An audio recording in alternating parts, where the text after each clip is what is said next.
50 के बाद कुछ बीमारियां ऐसी होती है जो धीरे धीरे प्रवेश करती है, जैसे शुगर का प्रवेश होना, ब्लड प्रेशर का प्रवेश होना, थायराइड का प्रवेश होना, ये 10-12 सालों में हो जाती है। फिर 60 के बाद कुछ बीमारियों का प्रवेश होता है, जैसे प्रोस्टेट ग्लैंड का बढ़ना, क्लाटेज घिस जाना, घुटनों में दर्द होना।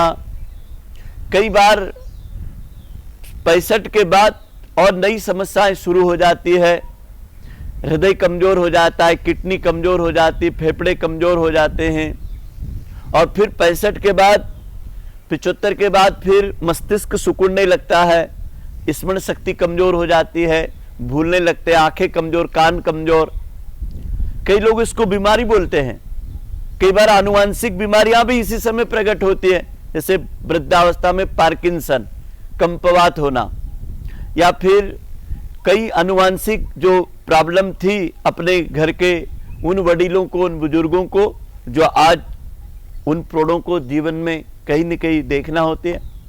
तो कई बार क्या होता है, जिसका मेडिकल साइंस में भी, दवा में भी, डॉक्टर के पास भी समाधान नहीं होता है, लेकिन स्वयं के पास समाधान होता है। वो क्या होता है, तृष्णा छोड़ दो और अपनी इच्छा शक्ति के बल पर जो भी आप कुछ अच्छा कर सकते हो तो क्या कर सकते हैं। मैं पहला अभ्यास बताऊंगा, शारीरिक अभ्यास, फिर मानसिक अभ्यास बताऊंगा, फिर आत्मिक और पारिवारिक अभ्यास बताऊंगा। 4 अभ्यास सीखेंगे अभी हम लोग। तो अभी हम पहला अभ्यास सीख रहे हैं, शारीरिक अभ्यास। आप लोग आराम से बैठ के कर सकते हैं। मैं कोई ऐसी क्रिया नहीं बताऊंगा जिसमें आपको तकलीफ हो और आपको करने में असुविधा हो। मैं भी अभी अपने आप को ऐसा मान रहा हूं कि मैं एक प्रौढ़ की तरह हूं। मेरी भी उम्र लगभग 56 साल तो हो ही चुकी है, लेकिन मैं अभी भी 40 से 50 किलोमीटर दौड़ सकता हूं और मेरे को पैर के नाखून से लगा के बाल तक कोई कष्ट, कोई रोग नहीं, कभी दवा की जरूरत नहीं। रोग मुक्त और दवा मुक्त हंसी खुशी का जीवन यदि 56 साल की उम्र में आदमी जी रहा है तो उसका एकमात्र कारण है सोच। दोनों पैर लंबे कर लिए आपने। अब दोनों पैरों को धीरे से आपस में ऐसे टखने मिला लो। मैं बहुत जोरदार क्रियाएं बता रहा हूं, इससे कमर दर्द, घुटनों का दर्द तो ठीक होगा ही, लेकिन आप अंतिम सांस तक अपने को किसी पर आश्रित नहीं करेंगे। बस मैं तो मेरे अपने आप से भी कहता हूं कि जब किसी पे आश्रित होने का समय आए तो दुनिया से जाने में कोई बुराई नहीं है। हम चलते फिरते रहें, मुस्कुराते रहें, अपना काम खुद करते रहें। देखो, ये पैर की उंगलियों को इतना आगे दबाओ और इतना पीछे खींचो। आपको तो लग रहा होगा कि क्या हो रहा है, लेकिन इससे आपकी 72,000 नाड़ियों में 340 जॉइंट में रक्त का अंकुंचन, प्रंकुंचन, उनका फैलना और सिकुड़ना प्रारंभ हो गया है। बहुत ही गंभीर क्रिया है ये। सांस लिया, सांस छोड़ा, आगे दबा, सांस खाली हो गया, अपनी ओर खींचा, सांस ले लिया। इस प्रकार से अब पूरा पंजा, यहां लीवर का, किडनी का, आंतों का, तिल्ली का, बहुत सुंदर, बहुत अच्छा कर रहे हैं आप। आगे दबाइए, अपनी ओर दबाइए। अब इसको गोल घुमा लीजिए। देखो वृत्ताकार, कितना सरल है। एड़ी का दर्द, घुटने का दर्द, पिंडलियों का दर्द, घुटने के नीचे पिंडलियों में कहीं कर्व आ जाना, कहीं वेरिकोज वेन, नीली हरी नसें उभर जाना। अब दोनों पैरों को 1 से 1.5 फीट के अंतर पर बायां दायां, देखो ये जमीन पे टच, सांस लिया, सांस छोड़ा, रिलैक्स।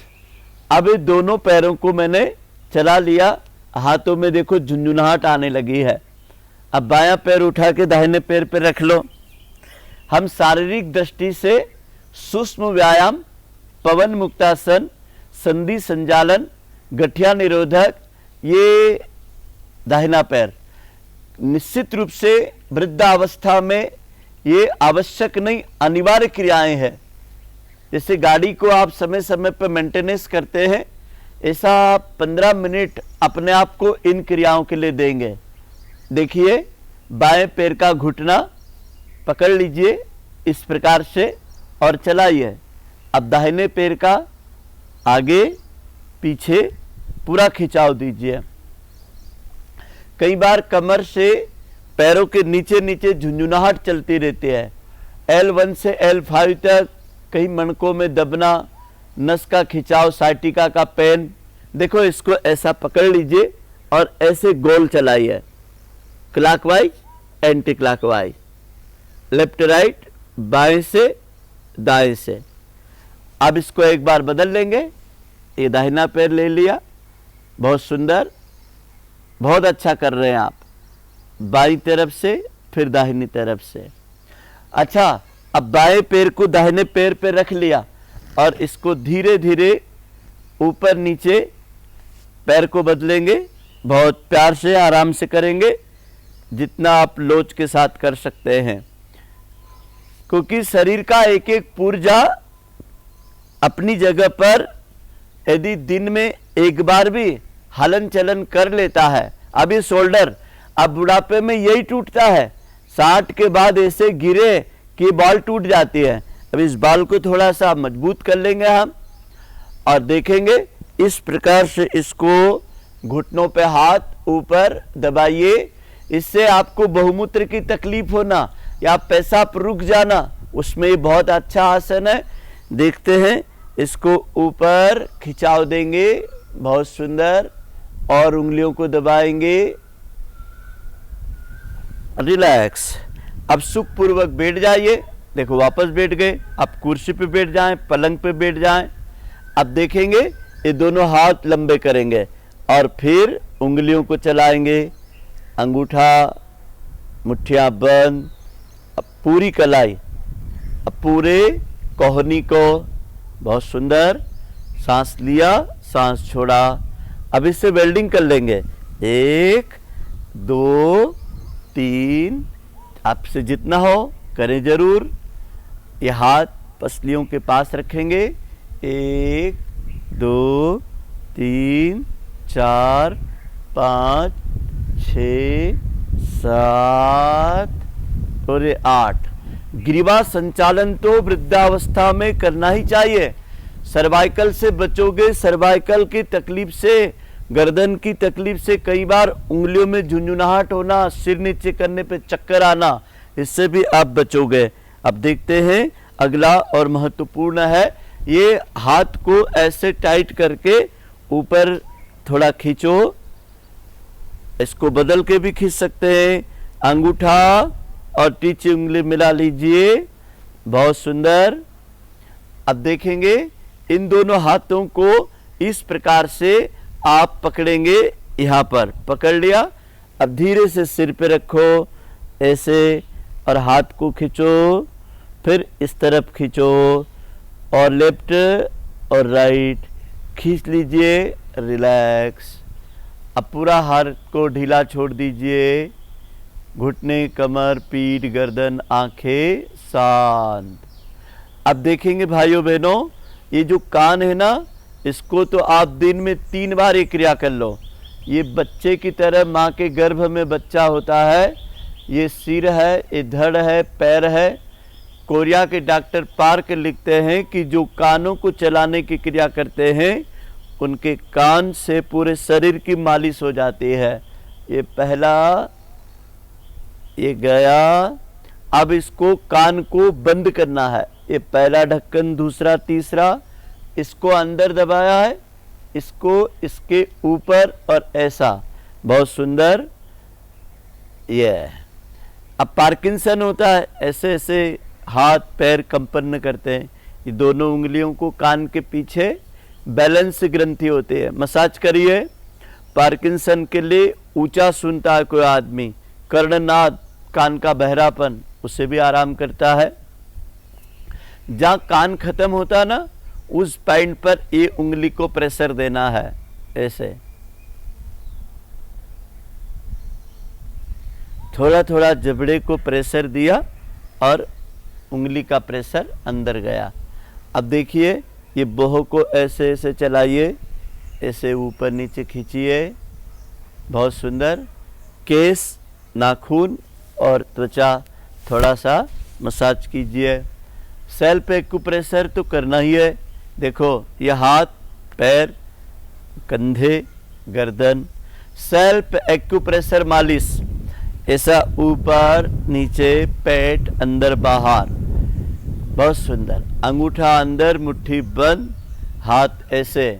चेहरे का लकवा नहीं लगेगा, चेहरे पर आंखों का, कान का रोशनी बढ़ेगा, देखना, सुनना, बोलना, चखना, सूंघना सब अंतिम सांस तक बना रहेगा।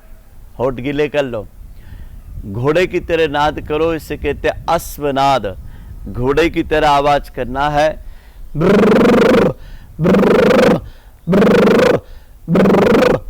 सांस नाक से लिया और मुंह से गालों को ढीला छोड़कर आवाज करो 10 बार।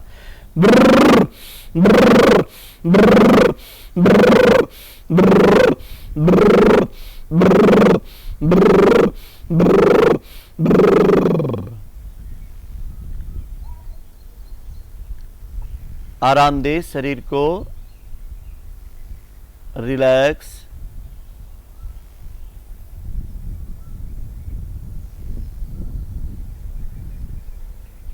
देखो भाइयों बहनों, आजकल तो बहुत कम लोगों को भी ये तकलीफ हो जाती है पिंडलियों में, घुटनों में दर्द की, लेकिन अक्सर 60 के बाद घुटनों की गैप होना, क्लाटेज घिसना, लुब्रिकेशन ऑयल की कमी होना, इसके लिए क्या कर सकते हैं हम योग की दृष्टि से? तो मैं आपको पीठ और पेट के बल की 2 क्रियाएं बताऊंगा, या आप अपने बिस्तर पर ही कर सकते हैं। बहुत ही आराम की क्रिया है। चलिए मेरे साथ आप पीठ के बल ऐसे पहले लेट जाओ। लेट गए? लेटने के बाद धीरे से अपने दोनों हाथ के हथेलियों को ऐसे जमीन पे रख दो और फिर पैर के पंजों को जमीन पे, एड़ी पे सीधा कर दो। बड़ी सरल सी क्रिया है। 1 फीट का पैरों में अंतर कर दो। अब देखेंगे 1 2, जरा दबाइए, खोलिए, सांस के साथ छोड़िए,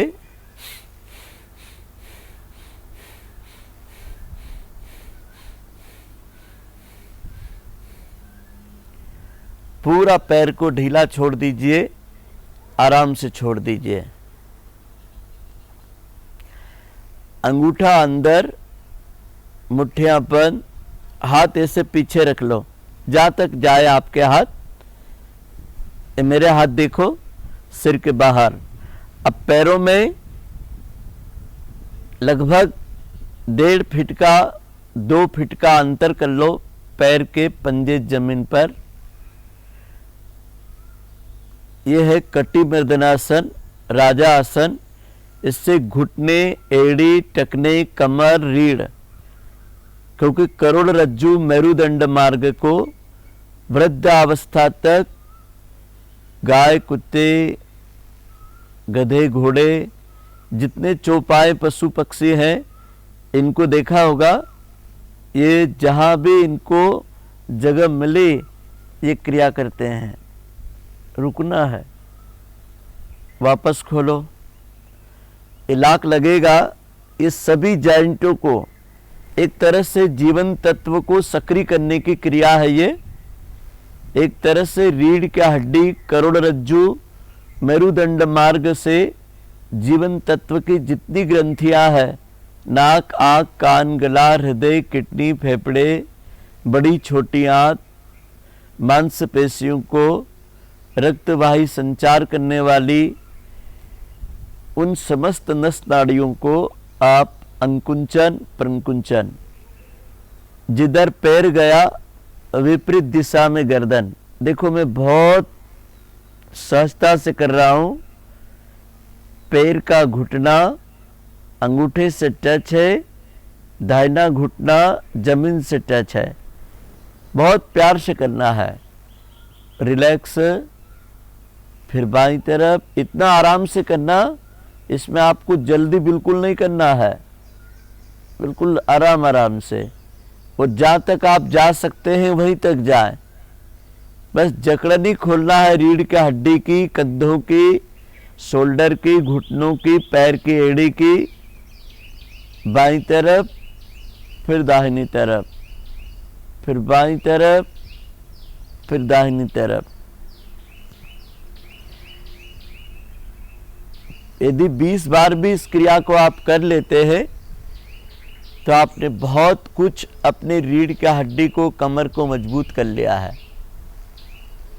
रिलैक्स, दोनों पैर लंबे, दोनों हाथ लंबे, शरीर ढीला, शांत। अंगूठा अंदर, मुट्ठी बंद। यदि आप दौड़ नहीं पा रहे हैं, साइकिल नहीं चला पा रहे हैं, तो पीठ के बल जरूर 50 बार ये वाली साइकिल चला लें, उल्टी भी चला लें, और फिर दोनों पैरों से एक साथ चला ले, सीधी भी और उल्टी भी। ये 4 क्रियाएं हुई। अभी आपने पैरों से पहले लंबा लंबा पैडल मार करके उल्टी सीधी साइकिल चला ली, फिर दोनों पैरों से सीधी चला ली और दोनों पैरों से उल्टी चला ले। ये 4 क्रियाएं करते हैं तो आपका स्वादिष्टान चक्र अर्थात नाभि से नीचे किडनी, प्रोस्टेट ग्लैंड, बड़ी छोटी आंत, कमर से नीचे की आपकी सारी नस नाड़ी, जॉइंट, इनकी मसाज हो जाती है। धीरे से पीठ के बल लेट जाइए और फिर पीठ के बल लेट करके आपको अगली और महत्वपूर्ण क्रिया अब हम सिखाने जा रहे हैं। यह है पीठ के बल लेट करके करने वाली क्रिया। देखो, ये दोनों हाथ ऐसे डाल लो। ये बड़े आराम से होने वाली क्रिया बता रहा मैं। शलभासन, वापस नीचे, राइट, नीचे, 1 2, अब दोनों पैर से एक साथ रिलैक्स।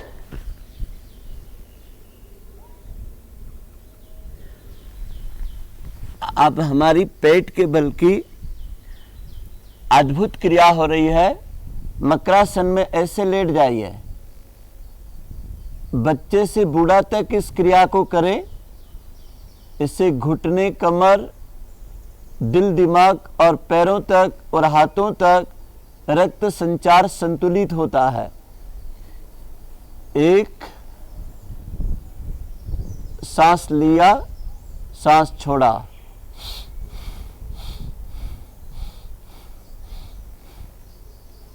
दाहिना पैर, इसे भी 5 बार सांस लिया, सांस छोड़ा। दोनों पैर एक साथ 5 बार।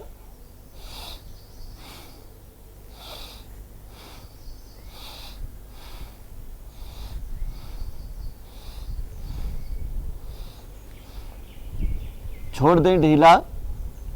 अब दोनों पैर क्रॉसिंग में 5 बार। 1 2 3 4। देखो, लेफ्ट राइट, एक बार लेफ्ट राइट, जैसे गाड़ी सड़क पे आ रही जा रही, ऐसे ही एक पैर आ रहा, कैंची की तरह चल रहा है। ये चारों क्रियाओं के बाद पैर ऐसे चौड़े कर दीजिए और दाढ़ी को जमीन पर रख दीजिए और पूरा पेट को ढीला छोड़ दीजिए।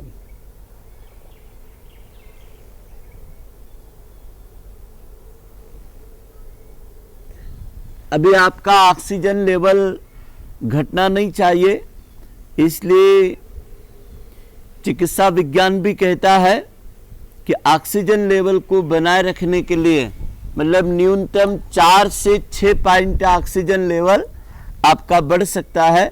बस एक छोटी सी क्रिया में सिखा रहा हूं। ये दोनों हाथ यहाँ पे बांध लीजिए, सांस खींचिए, सांस छोड़िए। ऐसा आप खाली पेट बिस्तर पे 10 बार रोज करेंगे।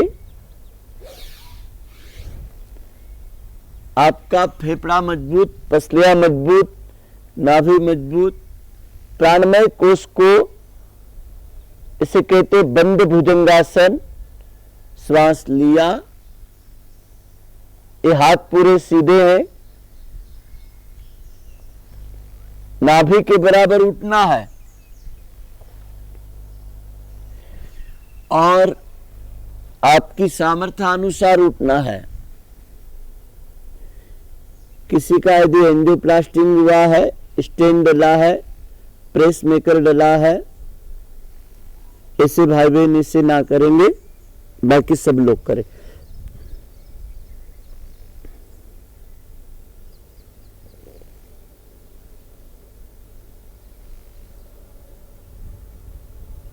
साधकों, धीरे से अपनी जगह पर आप बैठ जाइए। मैं आपको अब वृद्धावस्था में कुर्सी पर बैठे बैठे हम कुछ ऐसी क्रियाएं कर सकते हैं हाथों की, जिसके कारण हमारा चेस्ट पेन, लंग्स फेफड़े कमजोर होना और प्रोस्टेट ग्लैंड का बढ़ना या फिर पेशाब और मलमूत्र पर नियंत्रण नहीं होना, इन सब से आपको बचाएगी ये 3 क्रियाएं। सबसे पहली मैं क्रिया सिखा रहा हूं हाथ की मुद्राओं को। ये जो हाथ है ना, इसको ऐसा उल्टा बांधना है, ऐसा ये बांध दिया। अब इनको उंगलियों को टाइट कर लो, ऐसा। एक तो हम ऐसा बांधते हैं, ऐसा नहीं बोल रहा हूं मैं, ऐसा ऐसा बांधा। अब इसको अंगूठे को मिलाओ और ऊपर टाइट करो। दोनों अंगूठे को देखो, दबाओ, अपनी ओर वापस लेकर के आओ। बहुत सुंदर, वापस खींचो आगे, जितना आगे खींच सकते हो वापस लेकर आइए। इससे आपके शोल्डर और ये क्लाटेज और बॉल और घुटने तक का हिस्सा हमने कवर किया है। ये बहुत दिखने को सामान्य है, ये जॉइंट पेन को और शरीर के कर्व को खत्म करेगा। अब इसको सामने से ऐसे मिला दीजिए, ऐसे। अब ये आपका हृदय का, थायराइड का पॉइंट है, ये आपका शुगर का और ये ब्लड प्रेशर का और लंग्स, फेफड़े और आमाशय का पॉइंट है। अब इसको हम करने जा रहे हैं। उंगलियों में उंगलियों को फंसा लिया। अब इसको ऐसे ऐसे मसलना है 2 मिनट तक। इतना गर्म हो जाएगा मानो आपने तवे के ऊपर कोई रोटी को सेका हो, कपड़े को गर्म किया हो। ऊपर नीचे गहरे हथेली पर प्रेशर दीजिए। बहुत सुंदर। अब मेरी हथेली इतनी गर्म होने लगी है मानो उसके ऊपर कोई मैं गर्म कपड़ा रख चुका हूं। अब सांस खींचिए, ओम बोलते हुए इसको मसाज करना है। ओम।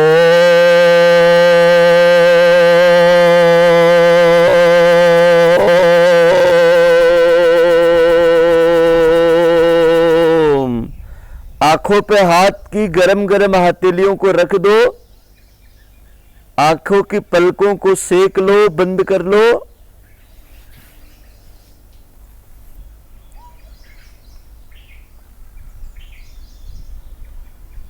भाइयों बहनों,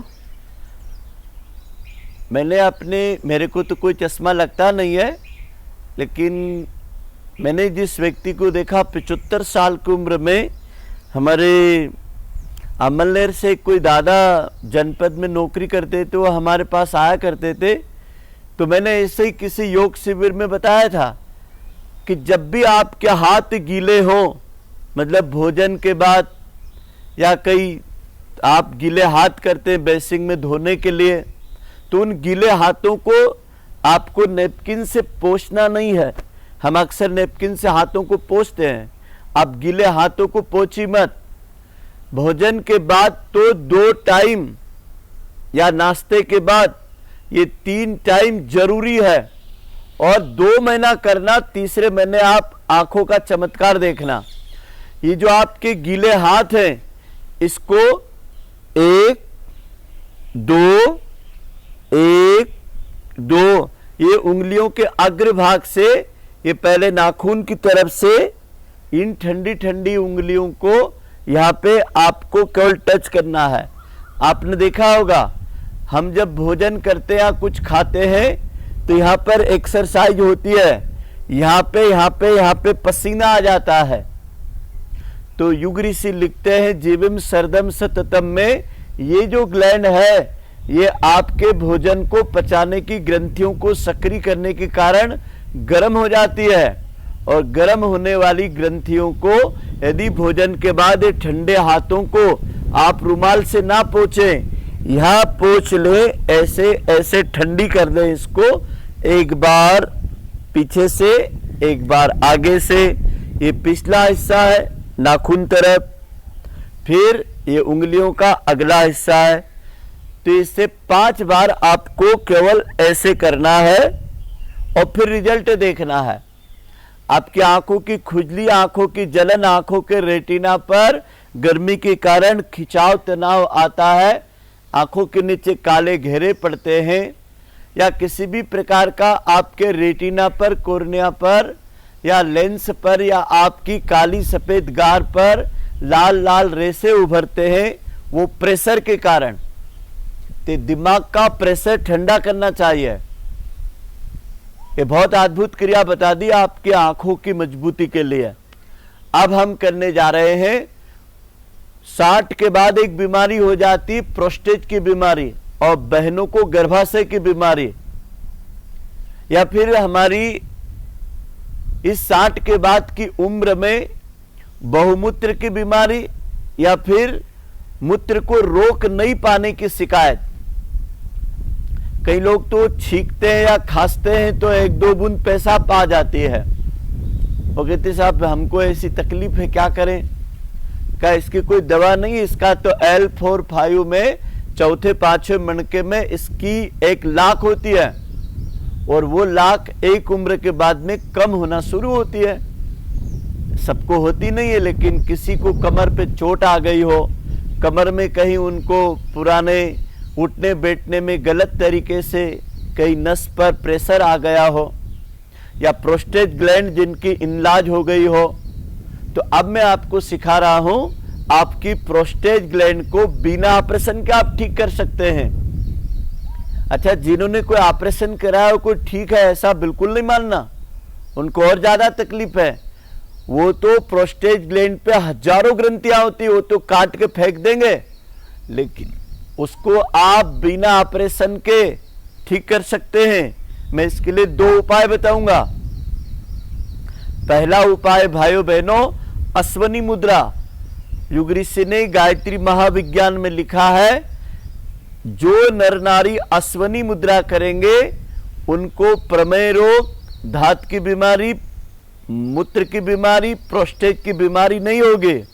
अच्छा, आपने भी देखा होगा गाय को, कुत्ते को, चिड़िया को, मैना को, बैल को, बकरी को, ये 2 पाए चौपाए पशु पक्षी मलमूत्र त्यागने के बाद में सबसे पहला काम कौन सा करते हैं? अपने गुप्त अंगों का अंकुंचन प्रंकुंचन।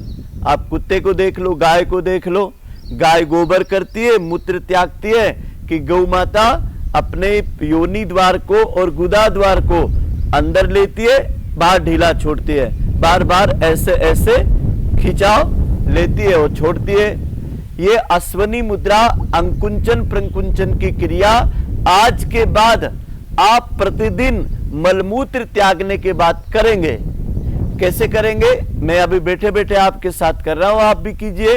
ये हो रही है, अंदर खींचिए, गुप्त द्वारों को ढीला छोड़िए, लेटरिन बाथरूम के रास्ते को अंदर खींचिए, ढीला छोड़िए, अंदर खींचिए, ढीला छोड़िए। क्रिया करने में आप संकोच ना करें, बड़ी बड़ी बीमारियों से बच जाओगे। यूट्रस निकालना पड़ता है, सिस्ट हो जाते, गर्भाशय में गांठ ग्रंथि बनने पर कई बार डॉक्टर कैंसर पॉजिटिव बोल देता है, इस उम्र में आपको कोई ऑपरेशन नहीं कराना है। आप एक क्रिया रोज करिए, सप्ताह में 2 बार गर्म पानी में नमक डाल दीजिए और तपेले में बैठ जाइए और फिर स्नान कर लीजिए। यदि जिनको कहा है कि आपको गर्भाशय में या प्रोस्टेट ग्लैंड पॉजिटिव हो गई है, तो अभी भी आप मत डरो। आप गर्म पानी में नमक डाल करके पानी में बैठ करके कटी स्नान ले लो, उसकी सूजन उतरना शुरू हो जाएगी, वो भी सप्ताह में 2 दिन। दवा की दृष्टि से पुनर्नवा चूर्ण और गोखरू चूर्ण को रात को भिगो करके सुबह पी लेना, सुबह भिगो के रात को पी लेना। कोई दवा बाहर की मत करना और आप देखोगे खुद पुनर्नवा का काम ही वापस नया कर देना, और गोखरू का काम है इन्फेक्शन दूर करना, सूजन दूर करना, किडनी को, प्रोस्टेट ग्लैंड को सूजन से और जलन से और उसके अंदर की जितनी भी कमियां है, ये औषधि मिलने से एक रसायन कल्प बन जाता है। गुरुदेव ने एक औषधि विज्ञान में पुनर्नवा और गोखरू चूर्ण की इतनी महिमा लिखी है।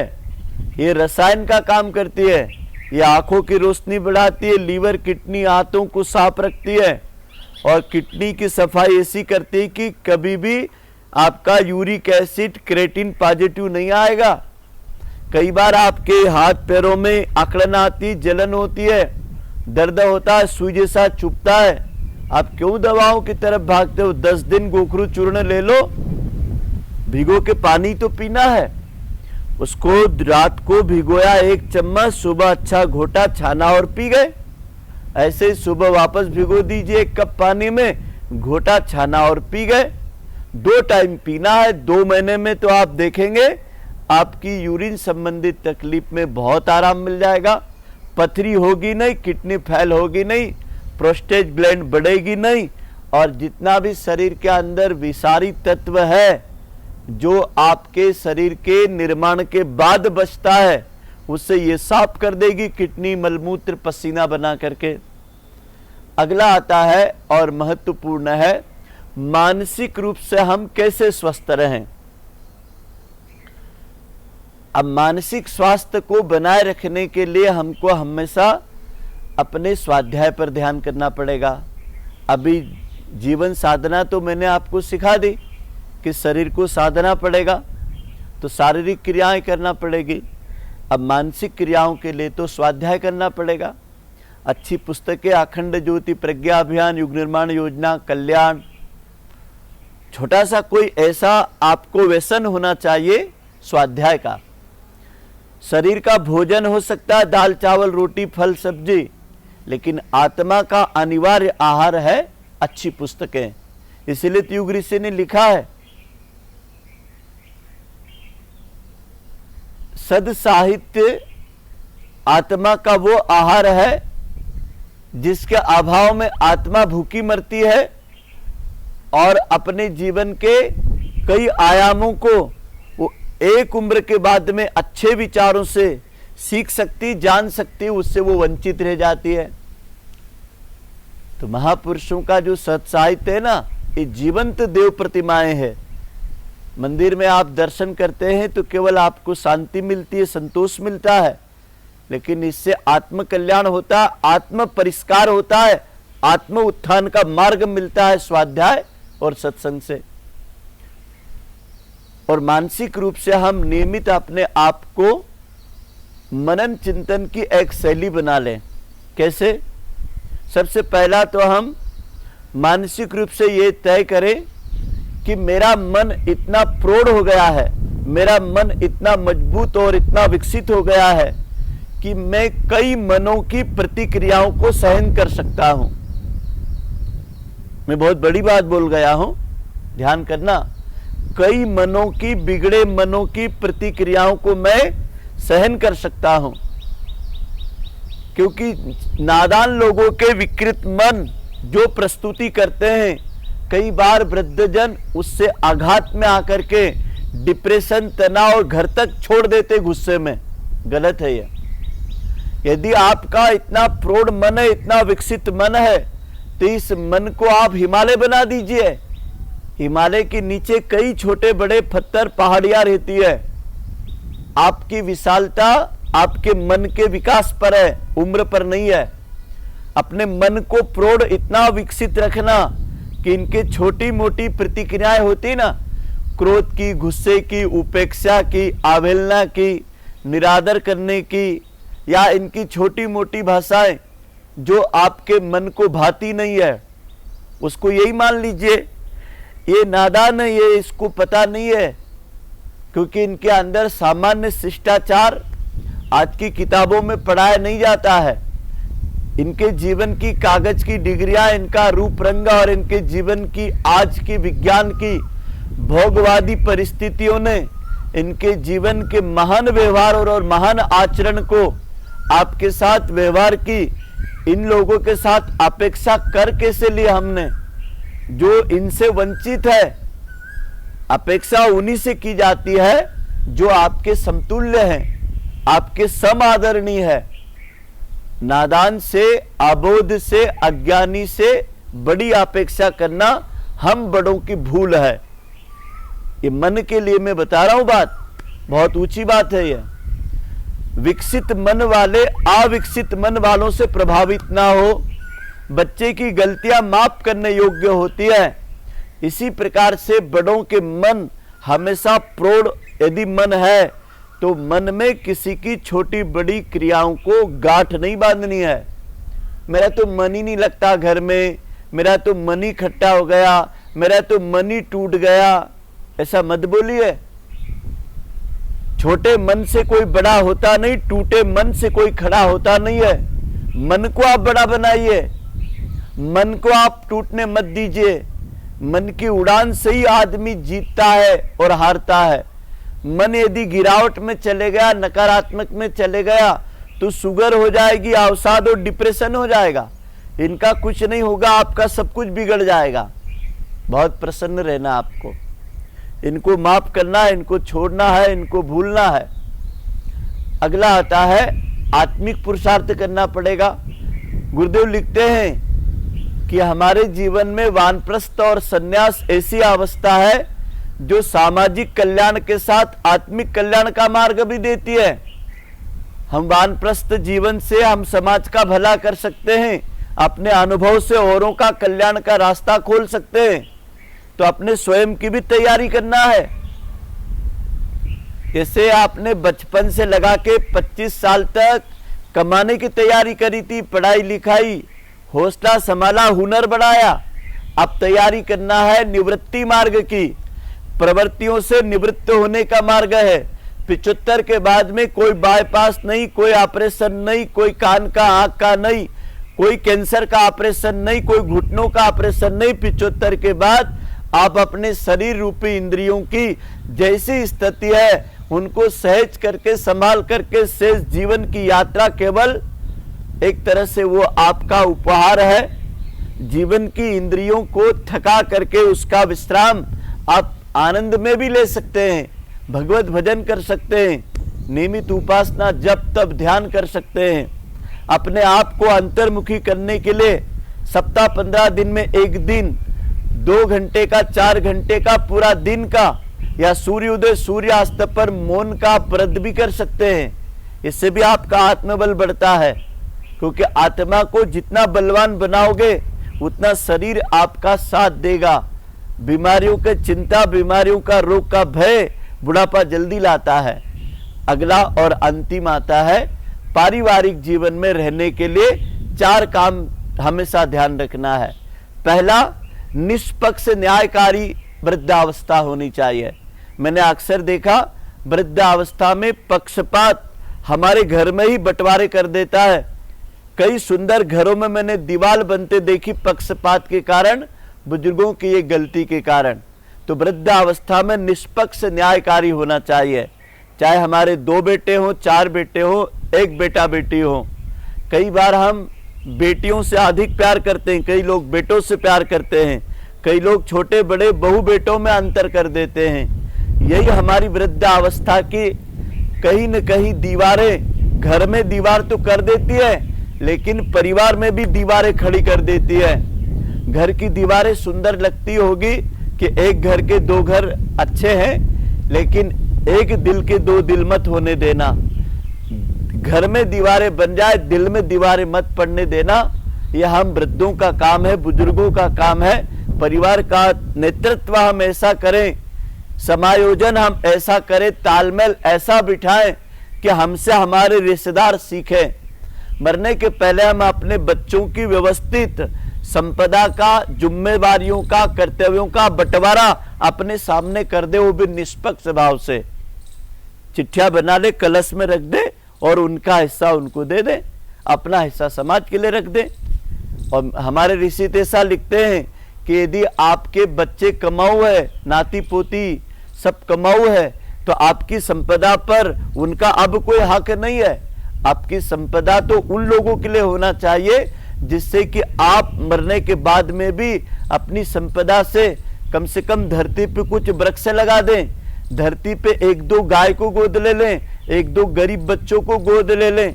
इतना ही नहीं, अपने जीवन के अनुभव के बाद अपनी संपदा का कुछ अंश, नहीं ज्यादा तो 20% अंश लोक मंगल के लिए कुछ ऐसा हम काम करके जाएं, दुनिया के लिए, समाज के लिए, राष्ट्र के लिए, समाज के ऋण से उऋण होने के लिए।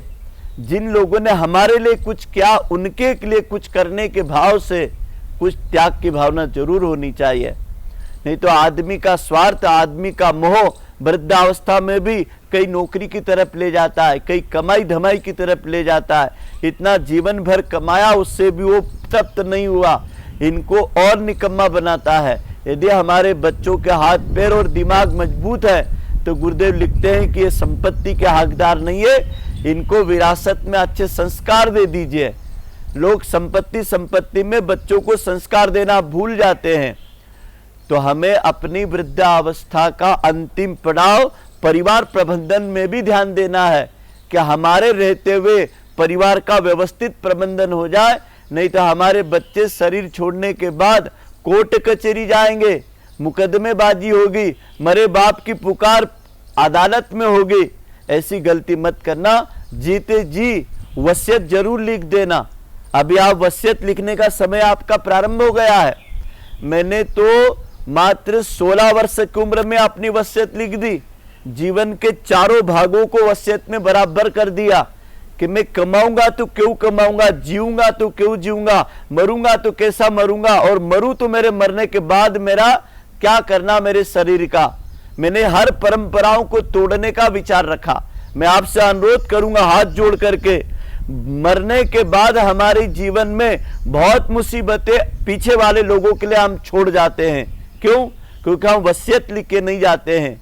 आप आज ही कलम उठाइए और अपनी सुंदर वसीयत लिखिए कि हमारे मरने के बाद हमारे बच्चे हमारा उत्तर कार्य कैसा करें, हमारे मरने के बाद हमारी सद्गति और शांति कैसे होगी, रचनात्मक कामों से, परंपराओं से नहीं। हमारे मरने के बाद हमारी संपत्ति का विभाजन कैसा होगा, पूरा लिखित में आप छोड़ करके जाइए। आपने किससे लेन देन करी वो तक लिख के जाइए, अन्यथा मरने वाले तो मर जाते हैं, बच्चे कर्ज में डूब जाते हैं। बिना लिए दिए लोग भी हम बच्चों को कर्जदार मान लेते हैं। निवेदन एक है, दिमाग हमारा साफ सुथरी दृष्टिकोण में यदि जिंदा रहेगा तो वृद्धावस्था भी एक उत्सव बन जाएगी, एक आनंद बन जाएगी। तो हम सामाजिक दृष्टि से न्यूनतम 4 घंटा समय दान अभी से निकालना प्रारंभ करें, वो भी रचनात्मक कामों के लिए। ये वानप्रस्थ की मांग है। गुरुदेव कहते थे जो 50 के हैं उनको हर खुशी आप घर में नहीं, घर से बाहर मिलेगी। घर में खुशियां जब तक मिलती है जब आप कमा करके इनको देते हैं। जब ये कमाने लायक हो जाते हैं तो फिर आपकी कमाई से आपका निर्वाह हो रहा है, लेकिन अनुभव को आप थोड़ा बाहर निकलिए और उन पात्र लोगों के काम आइए जिससे कि आपका जीवन इस संसार से विदा हो। तो बच्चों के बाद 10 मोहल्ले में, 10 समाज में अपरिचित लोग हमें याद करें। किसी गांव को गोद ले ले, किसी मंदिर को गोद ले ले, किसी धर्मशाला को, किसी सार्वजनिक स्थान को, या किसी क्षेत्र में आप व्यवसाय करते थे, नौकरी करते थे, उसी अनुभव को यदि आप सक्षम हैं तो आप किसी गांव में एक परामर्श, सप्ताह में 1 दिन 1 घंटा अपना चलित परामर्श केंद्र खोल दीजिए। एक सज्जन मुझे मिले थे किसी शिविर में, वो बैंक में थे, तो वो गांव में जाते थे और लोगों को बचत की क्लास लेते थे, बैंक के नियम बताते थे, बैंक में खाते क्यों खोलना। वो अभी कोविड काल में 2 डॉक्टर ऐसे मिले जो गांव में जाकर के वैक्सीन क्यों लगवाना इसका प्रचार कर रहे हैं, लोगों को सहमत कर रहे हैं, भयभीत लोगों को भयमुक्त कर रहे हैं। अरे भाई, पेंशन मिलती है तो केवल खा पी करके जीना है। आदमी कभी भी अपने मस्तिष्क से उसको रिटायर नहीं होना है। शरीर की अवस्था हो सकती है लेकिन विचारों की, दिमाग की अवस्था हमेशा बनी रहती है। आइए भामरी प्राणायाम करते हैं, फिर हम करेंगे शांति पाठ। देखिए, ये वृद्धावस्था का मानसिक और आत्मिक विकास करने का प्राणायाम है। 5 बार ऐसा लीजिए, 1 2 3।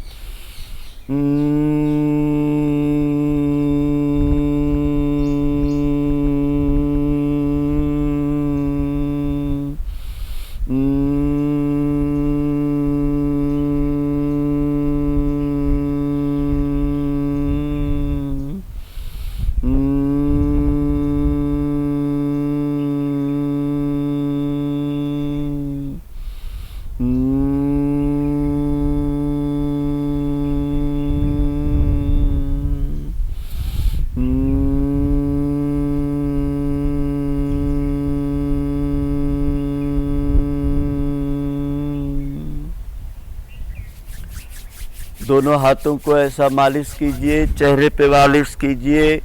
नित्य सोते समय आत्मबोध, उठते समय आत्मबोध, सोते समय तत्वबोध की साधना कीजिए।